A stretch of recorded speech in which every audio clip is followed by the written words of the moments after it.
everyone, and welcome back to another episode of the Build Breakdown series powered by Sparesbox. If you guys have only just tuned into this series, we've already done part one of the build breakdown. That was on the motor with Scott Mitchell Media. It's going to be up here, it's going to be up here, or down here. Otherwise, the link is going to be in the description below, so make sure you check it out.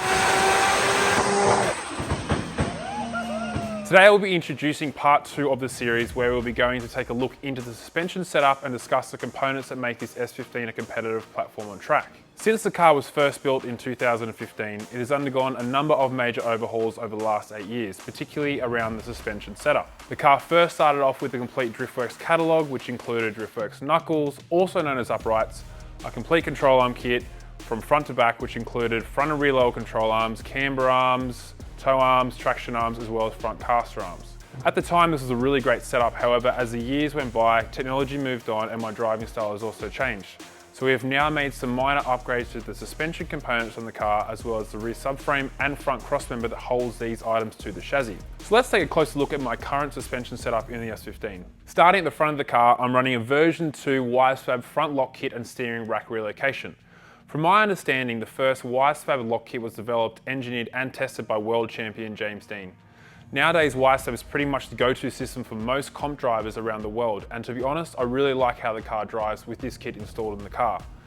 There is so much to cover around Wisefab and how it drives, so I'll dive deeper into the functionality of the system in a later video. But now I will list the main aspects of the system, and any questions you guys may have, drop it in the comments below and we can revisit in my upcoming Wisefab feature. Now the Wisefab kit consists of a one-piece lower control arm, a knuckle with Ackerman adjustment, multiple lock-stop adjustment settings, as well as longer tie rods with adapters to suit the platform. The V2 kit differs from the V1 kit as it allows for multiple areas of adjustment.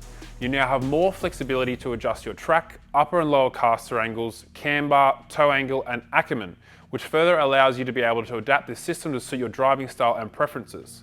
The kit has a huge amount of usable lock, and it does allow you to drive very aggressively, whether you're at 30 degrees of lock or at over 65 degrees of lock, which allows drivers to have more control over a wider range of driving or lock angle. In using the kit, I have found there are some limitations to the wheel sizing you can run.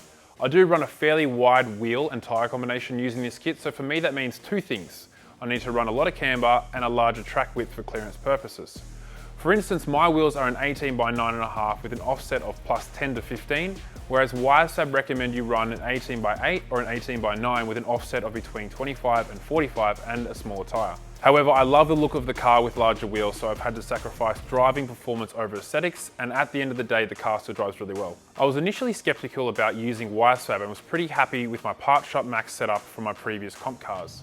Some purists will say that you should learn to drift without the added performance benefits that a Wisefab setup brings.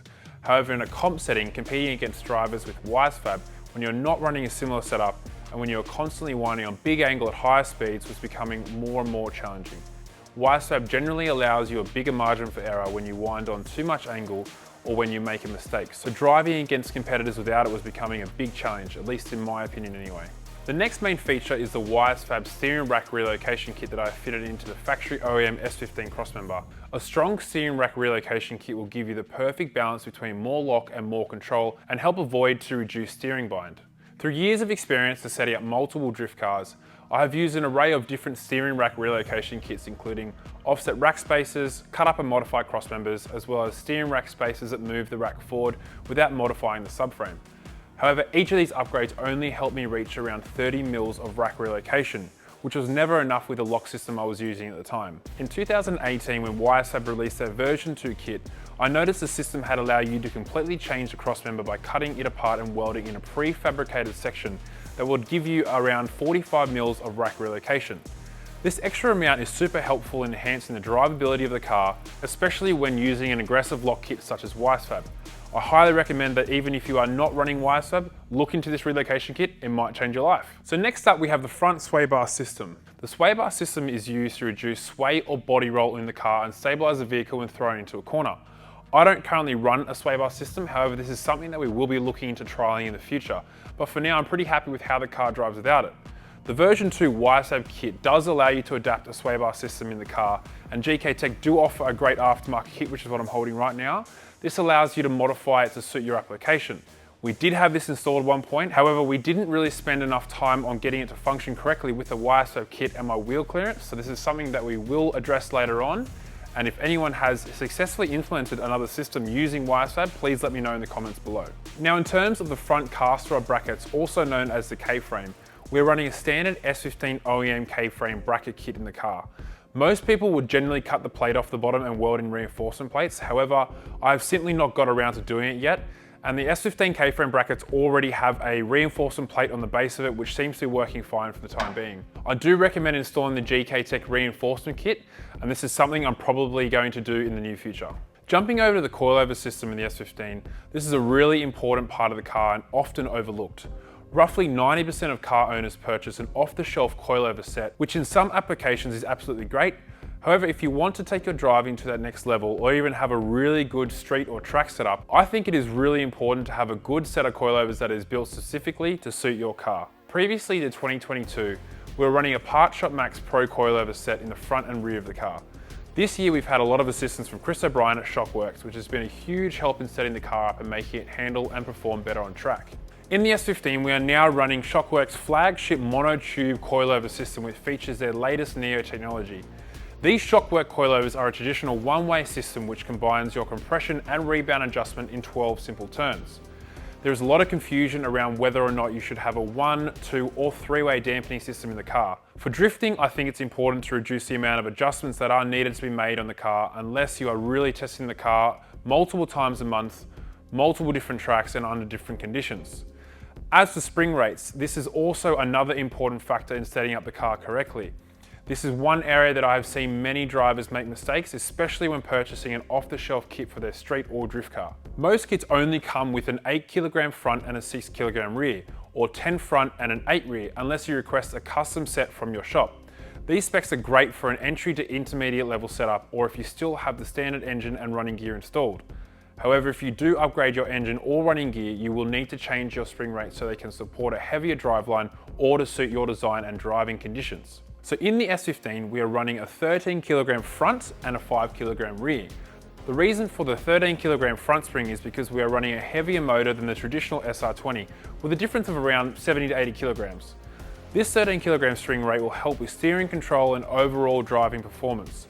In addition to this, we don't run a front sway bar in the car with the wire swap system, so running a heavier spring rate makes the front a little bit firmer to compensate for this. Moving on to the rear component of the coilover system, in the rear of the vehicle we don't have to focus solely on the weight of the engine, instead you need to focus on the balance of grip versus control. Therefore, I generally go anywhere from a 6 kg spring to a 4 kg spring in the rear depending on what track I'm driving at or what conditions I'm driving in. However, this really depends on what suspension system you are running in your car as well as your driving style. In addition to the Shockworks coilovers in the rear, we are running a complete Part Shop Max control arm catalogue. I really love the Part Shop Max system because they really have thought of everything. The system offers the perfect balance of strength, aesthetics and functionality. Just looking at PSM's control arms and knuckles, you can really tell they have spent a lot of time over-engineering and designing their products. Their lower control arms allow you to modify the track width with plenty of flexibility and adjustment. Another great aspect of this lower control arm is the design of the lower ball joint.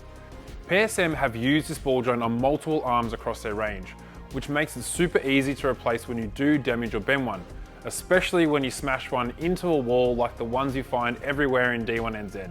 The next component in the rear is the PSM drop knuckles, also known as the uprights.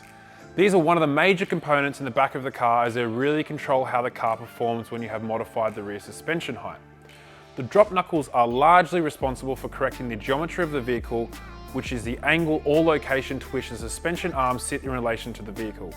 A drop knuckle allows you to run the vehicle at a lower ride height without impacting the angle at which your control arms sit, therefore giving you better drivability. Next we have the PSM camber arms and the toe arms. These arms will allow you to adjust the angle at which the wheel sits vertically and horizontally on the vehicle. Commonly, changing the ride height of your car will affect the angle at which the wheel sits. If the angle is not corrected by adjusting your camber arms or your toe arms, it will affect your grip, tyre wear and drivability. Another aspect to consider is that when you do lower the vehicle, your drive shafts might come into contact with the camber arm or it might foul on the chassis of the vehicle. Both of these possible failures have been ruled out in the design of the PSM system, allowing you to run the car as low as possible, which is the way I prefer to run this S15 setup. Next, we arrive at the traction rods, which aren't commonly upgraded unless you want to diversify your rear end adjustability. Adjusting these rear arms move your rear knuckles forward or backwards to further dial in your suspension geometry or curve. Personally, I extend my rear traction rods so they pivot the drop knuckles backward, and as a result generally reduces the amount of toe or camber change under vertical compression. PSM do have an upgraded toe control kit that they adapt to these rear knuckles, which is an upgrade that I have used in previous builds. However, with this build, I was looking to simplify the setup and have decided to leave it out for this time. Finally, holding all that gear together in the rear is a factory S15 subframe. The rear subframe has undergone minor modifications using the GK Tech reinforcement plates and the solid subframe bush upgrade. This helps strengthen the mounting points where everything connects to the vehicle and stops any flex where the subframe connects to the chassis of the car.